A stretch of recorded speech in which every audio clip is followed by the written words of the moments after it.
मिट्टी में जीवन के अंकुर फूटते हैं, लेकिन तभी जब उसे पानी मिले। पानी ना मिले तो मिट्टी दम तोड़ने लगती है और फिर शायद ही उसमें कुछ उग पाए। जलवायु परिवर्तन की वजह से दुनिया भर में मौसम के पैटर्न बदल रहे हैं। इसीलिए ऐसे इलाकों की संख्या बढ़ती जा रही है जहां पर्याप्त बारिश नहीं हो रही है।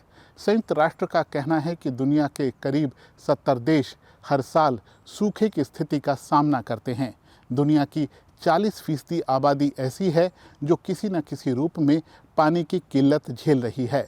एक अनुमान कहता है कि 2030 तक दुनिया में 70 करोड़ लोग ऐसे हो सकते हैं जिन्हें सूखे की वजह से बेघर होना पड़ सकता है। अगर आपको कोई ना बताए तो क्या आप यकीन करेंगे कि ये यूरोप है? हरा भरा नहीं बल्कि सूखा और बेजान। और ये तस्वीरें जनवरी महीने के आखिरी दिनों की हैं, यानी गर्मियों का मौसम अभी बहुत दूर है। लेकिन स्पेन में कैटेलोनिया का इलाका सूखे की चपेट में है। दरअसल पूरा आइबेरियन प्रायद्वीप यानी स्पेन और पुर्तगाल का भूभाग इस समय बीते 1200 साल का सबसे गंभीर सूखा झेल रहा है। हालात इतने गंभीर हैं कि स्पेन के दूसरे सबसे बड़े शहर बार्सिलोना में सूखा आपातकाल लगा दिया गया है और पानी की बचत के लिए कई कदम उठाए जा रहे हैं। शहर में लोगों को न तो अपनी कारें धोने की अनुमति होगी और न ही अपने खाली स्विमिंग पूलों को भरने की। स्थानीय प्रशासन चाहता है कि खेती के लिए इस्तेमाल होने वाले पानी में 80% की कटौती की जाए और घरों में इस्तेमाल होने वाले पानी में 5% की। पिछले साल गर्मियों में स्पेन और पूरे यूरोप में कई बार हीट वेव आई, जिससे एक तरफ पानी की खपत बढ़ गई तो दूसरी तरफ गर्मी से पानी भाप बनकर उड़ा तो जलाशयों में पानी घटता चला गया। यूरोप से हजारों किलोमीटर दूर पनामा नहर भी सूखे की मार झेल रही है। इसकी गिनती दुनिया के सबसे बड़े व्यापारिक जल मार्गों में होती है, लेकिन सूखे की वजह से नहर में पानी इतना घट गया है कि जहाजों से होने वाली सामान की ढुलाई 36% कम हो गई है। अधिकारियों का अनुमान है कि नहर में पानी घटने से उन्हें इस साल $50 करोड़ से लेकर $70 करोड़ तक का नुकसान हो सकता है। कोलंबिया के ला रेगादेरा जलाशय में घटता पानी भी आसपास के कस्बों की चिंता बढ़ा रहा है, क्योंकि इसका पानी उनकी भी प्यास बुझाता है और उनके खेतों की भी। सूखे की वजह से मवेशियों को हरी घास नहीं मिल पा रही है। ऐसे में किसान उन्हें बेचने को मजबूर हैं। उपज घट रही है, आजीविका खतरे में पड़ रही है। कुल मिलाकर देश या इलाके अलग अलग हो सकते हैं, लेकिन सूखे की वजह से पैदा होने वाला संकट एक जैसा है। जब धरती खुद प्यासी होगी तो वो दूसरों का पेट कैसे भर सकती है? पृथ्वी के बढ़ते तापमान की वजह से सूखे इलाके और ज़्यादा सूखे हो रहे हैं और गीले इलाके और ज़्यादा गीले। जब सूखे इलाकों में तापमान बढ़ता है तो धरती पर मौजूद पानी जल्दी भाप बनकर उड़ने लगता है, जिससे सूखे का मौसम लंबा होने लगता है। पिछले 10 साल में जितनी भी प्राकृतिक आपदाएं दर्ज की गई हैं, उनकी वजह बाढ़, सूखा, गर्मी, समुद्री तूफान और चक्रवात रहे हैं। और जलवायु परिवर्तन की वजह से ये आपदाएं अब जल्दी जल्दी आने लगी हैं।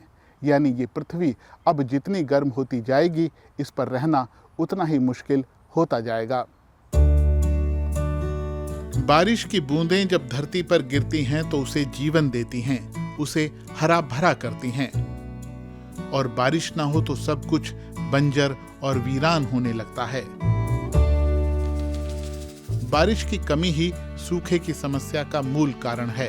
इसकी कीमत पर्यावरण को तो चुकानी ही पड़ती है, साथ ही धरती पर रहने वाली बहुत सारी प्रजातियों का अस्तित्व भी खतरे में पड़ने लगता है। इंसानों पर सूखे के चलते बड़े सामाजिक और आर्थिक प्रभाव पड़ते हैं। बाढ़, तूफान या भूकंप जैसी प्राकृतिक आपदाओं के उलट ये तय करना अक्सर मुश्किल होता है कि सूखा कब शुरू हुआ और कब खत्म हुआ। उसके प्रभाव धीरे धीरे सामने आते हैं और लंबे समय तक रहते हैं। सूखा शुरू हो चुका है ये तय करने में कई हफ्ते या फिर कई महीने भी लग सकते हैं। सूखे की स्थिति कुछ हफ्तों, कुछ महीनों या फिर कुछ सालों तक कायम रह सकती है। कुछ इलाकों ने तो 1 दशक या उससे भी लंबे समय तक सूखा झेला है। सूखा जितना लंबा होगा, उस इलाके के लोगों पर उसके असर उतने ही खतरनाक होंगे। इसके चलते सबसे पहले साफ पानी की किल्लत होती है। बिना पानी फसल नहीं उगाई जा सकती, तो खाने की किल्लत भी होने लगती है। मवेशियों को चारा नहीं मिलता, वो भूख से मरने लगते हैं। धरती के बढ़ते तापमान की वजह से तो सूखा बढ़ ही रहा है, लेकिन कई जगहों पर जंगलों की अंधाधुंध कटाई भी इसके लिए जिम्मेदार है। पेड़ पानी को जमीन के भीतर जाने में मदद करते हैं और उसके कटाव को भी रोकते हैं। इंसानों की उत्पत्ति अफ्रीका में हुई और वहीं से वो पूरी दुनिया में फैले। लेकिन इंसानों को अफ्रीका छोड़कर दूसरी जगहों पर जाने के लिए क्यों मजबूर होना पड़ा? शायद सूखे की वजह से। वैज्ञानिक कहते हैं कि आज से 1,35,000 साल से लेकर 75,000 साल पहले जब अफ्रीका में सूखे की वजह से खाने और पानी की किल्लत हुई होगी, तो इंसानों ने दूसरी जगहों पर जाने के बारे में सोचा। तो आप कह सकते हैं कि इस दुनिया को आकार देने में सूखे की बहुत बड़ी भूमिका रही है। लेकिन सूखा हमेशा से इंसानों के अस्तित्व को चुनौती देता आया है। अब तक के रिकॉर्ड्स की बात करें तो चीन में 1928 में पड़ा सूखा अब तक का सबसे गंभीर सूखा था, जिसमें मरने वालों की संख्या 30 लाख से 1 करोड़ के बीच थी। तो आज के वीडियो में बस इतना ही। वीडियो आपको कैसा लगा हमें ज़रूर बताइएगा, और अगर इस वीडियो से आपने कोई नई बात सीखी हो तो इसे दूसरे लोगों तक भी ज़रूर पहुंचाइए। होगी आपसे जल्द मुलाकात। अपना ध्यान रखिए। आपका बहुत बहुत धन्यवाद।